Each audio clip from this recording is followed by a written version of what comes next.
नमस्कार दोस्तों, आज हम एक बेहद ही गुणकारी, अमृत तुल्य और औषधीय गुणों से भरपूर एक बेहद मीठी चीज़ की बात करेंगे जिसका नाम है शहद।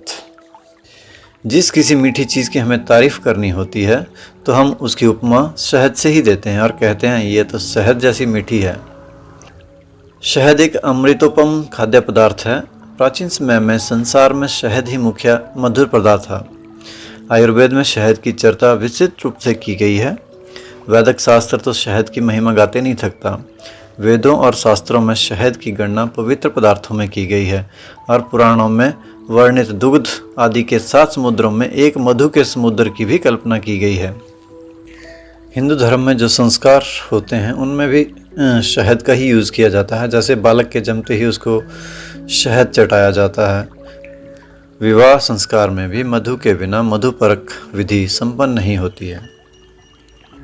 इसी प्रकार उपनयन आदि लगभग सभी संस्कार में बिना शहद के काम नहीं चलता। दूध, घी, दही, शहद, मिश्री पंचामृत कहलाते हैं, जिससे भगवान का स्नान और पूजन होता है। अर्थात यदि शहद का संयोग न हो तो भगवान की पूजा के लिए पंचामृत बन ही नहीं सकता। यात्रा आरंभ करने के पूर्व मधु मिला दही खाना शुभ माना जाता है। यहाँ तक कि एक हिंदू के मरने के बाद बिना शहद के श्राद्ध एवं पिंडदान भी पूरा नहीं होता। खेद यह है कि जो अमृत तुल्य शहद आदिकाल से मानव भोजन का एक परम आवश्यक अंग रहता चला आया है, उसको आज हम भारतवासी विष तुल्य श्वेत चीनी के आगे भूले से जा रहे हैं।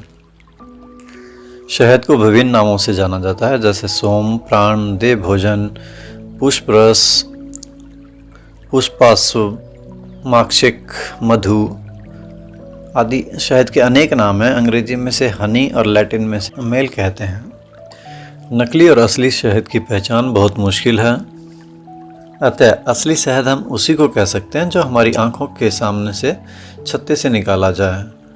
आजकल आकर्षण होने के कारण सफ़ेद चीनी का व्यापार सर्वत्र बढ़ता जा रहा है, पर उससे उत्पन्न रोगों की तरफ बहुत कम लोगों का ध्यान जा रहा है। शहद को किसी वक्त और किसी मौसम में खाकर लाभ उठाया जा सकता है, पर वैद्यों का कहना है कि वर्षा ऋतु में शहद का प्रयोग विशेष लाभकारी होता है। ऐसा भी कहा जाता है कि शहद की तासीर गर्म होती है, इसलिए गर्मियों में इसका सेवन कम या बिल्कुल नहीं होना चाहिए, पर यह कथन बिल्कुल सही नहीं है। अतः प्रातःकाल खाली पेट शहद का उपयोग करना सबसे अच्छा है। दिन में भोजन करने के बाद शहद खाना विशेष लाभदायक नहीं होता। शहद की मात्रा छोटे बच्चों के लिए 6 मासा, बालकों के लिए 8 मासा और बड़ों के लिए 1.25 तोला ठीक रहती है। आवश्यकता से अधिक शहद खा लेने से कई प्रकार के उपद्रव होते हैं, जिसकी चिकित्सा मुश्किल से हो पाती है, ऐसा महर्षि चरक का मत है। शहद किसी अन्य खाद्य अथवा पेय वस्तु जैसे रोटी, जल आदि के साथ खाने से अधिक लाभ करता है। जल में मिलाकर और उसमें नींबू का रस निचोड़कर पीना शहद सेवन करने का एक उत्कृष्ट तरीका है। दूध और फल के रस में भी शहद मिलाकर पीना लाभप्रद होता है। अग्नि की सीधी गर्मी शहद के उपयोगी गुणों को खो देती है, इसलिए शहद को गर्म करके खाना या अधिक गर्म चीज़ों के साथ खाना ठीक नहीं है। शहद खाने के बाद धूम्रपान करना हानि करता है। शहद के साथ मछली और दूध खाने से कोढ़ हो जाता है। इसी तरह अधिक गर्म जल, कमल बीज, मूली, मांस और मकोए में से किसी के साथ भी शहद का सेवन लाभकारी सिद्ध नहीं हो सकता। कहते हैं घी, तेल, चर्बी या किसी चिकनाई के साथ शहद बराबर मात्रा में मिलाकर खाने से विष सा प्रभाव करता है। छोटी मक्खियों का शहद बड़ी मक्खियों के शहद से काफ़ी अच्छा होता है और बड़ी मक्खियों का शहद भौरों के शहद से अधिक मीठा और बढ़िया होता है। जो पक्का शहद छत्ते से निकालने के बाद कम से कम 1 साल तक पड़ा रहता है, उसे पुराना शहद कहते हैं। ऐसा शहद हल्का होता है और कफ, मोटापा और चर्बी को छांटता है तथा त्रिदोष से उत्पन्न विकारों को दूर करता है। शहद में शक्तिवर्धक गुण होते हैं। दुर्बलता दूर करने और तुरंत शक्ति बढ़ाने के लिए शहद के समान गुणकारी वस्तु संसार में अन्य कोई नहीं है। कारण मधुमक्खियों द्वारा पुष्पों से पुष्पाशव चूस जाने के बाद पहले वह उनके मुख और उदर में पचता है और बाद में पची हुई वस्तु भविष्य में भोजन के काम आने के लिए छत्तों में जमा की जाती है। अतः शहद एक सर्वथा पचा पचाया भोजन होता है जो हमारे शरीर में जाकर 5 मिनट के भीतर ही शरीर के किसी भी पाचन यंत्र को बिना तनिक सा भी कष्ट दिए पचकर शरीर में मिल जाता है। शारीरिक जीवन शक्ति को इस कार्य में नाम मात्र की ही मेहनत करनी पड़ती है। शरीर के भीतर प्रवेश करते ही पच जाना और उसके फल स्वरूप अधिक से अधिक शक्ति उत्पन्न करना शहद के भोजन की सबसे बड़ी विशेषता है।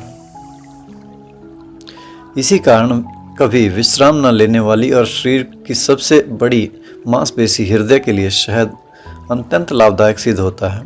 डॉक्टरों और वैद्यों का अनुभव है कि जो सदा शहद का सेवन करता है उसका हृदय सशक्त हो जाता है, उस पर राज यक्ष्मा और हृदय रोगों का आक्रमण नहीं होता, साथ ही अन्य रोगों से भी बचा रहता है। और वैदिक में शहद को योगवाही कहा गया है, अर्थात शहद जिस योग औषधि अथवा खाद्य के साथ मिलाकर सेवन किया जाता है वह उस योग औषधि अथवा खाद्य की शक्ति का प्रभाव को दुगना कर देता है।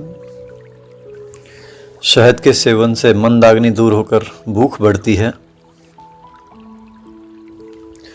शहद पहले से ही पचा हुआ और एक सर्वांग पूर्ण पौष्टिक भोजन होने के कारण बाल, वृद्ध, स्त्री, पुरुष, युवा, युवती, निरोग, रोगी आदि सभी के लिए सभी दशाओं में समान रूप से उपयोगी होता है। बच्चों को प्रथम 9 मास यदि दूध के साथ साथ शहद भी दिया जाया करे तो उनका विकास शीघ्र होगा और वो काफ़ी शक्तिशाली और हिष्ट पुष्ट भी हो जाएंगे और साथ ही उन्हें कोई भी रोग नहीं सताएगा और उनके दांत भी ठीक समय पर आसानी से बिना किसी तकलीफ के निकल आएंगे। रोगी और कमज़ोर व्यक्तियों को शहद इसलिए लाभ करता है कि वो शीघ्र पचकर उन्हें शक्ति प्रदान करता है। बूढ़े व्यक्ति यदि उचित मात्रा में शहद का नित्य सेवन करें तो वो थोड़े ही काल में तगड़े हो जाएंगे। कठिन परिश्रम करने वालों के लिए शहद बहुत उपयोगी है और वो उसकी खोई हुई शक्ति को शीघ्र वापस ला देता है। शहद शरीर में आसानी से पच जाता है। शहद के इसी गुण के कारण आज से 2000 वर्ष पहले यूनान में खेल प्रतियोगिताओं में भाग लेने वाले व्यक्तियों को अधिक मात्रा में शहद खाने का अभ्यास कराया जाता था और आज भी बहुत ऊंचे पर्वत चढ़ने वाले, लंबी तैराकी में भाग लेने वाले और समुद्र की गहराई में गोता लगाकर खोज करने वाले व्यक्तियों को पर्याप्त काल तक अधिक शहद खाने का अभ्यास कराया जाता है। प्राचीन यूनान के दार्शनिक और चिकित्सक शहद को आयु की वृद्धि करने वाला मानते थे और इसलिए वे अपने दैनिक भोजन में इसे मुख्य स्थान प्रदान किया करते थे। शहद के सेवन से शरीर ही नहीं वाणी भी सुंदर हो जाती है, अर्थात कंठ सुरीला और मधुर हो जाता है, जिससे ऐसा कंठ वाला सबको मोह लेता है। दोस्तों, शहद एक बहुत ही गुणकारी है। आप इसे अपनी दैनिक दिनचर्या में शामिल करें और स्वस्थ रहें। धन्यवाद।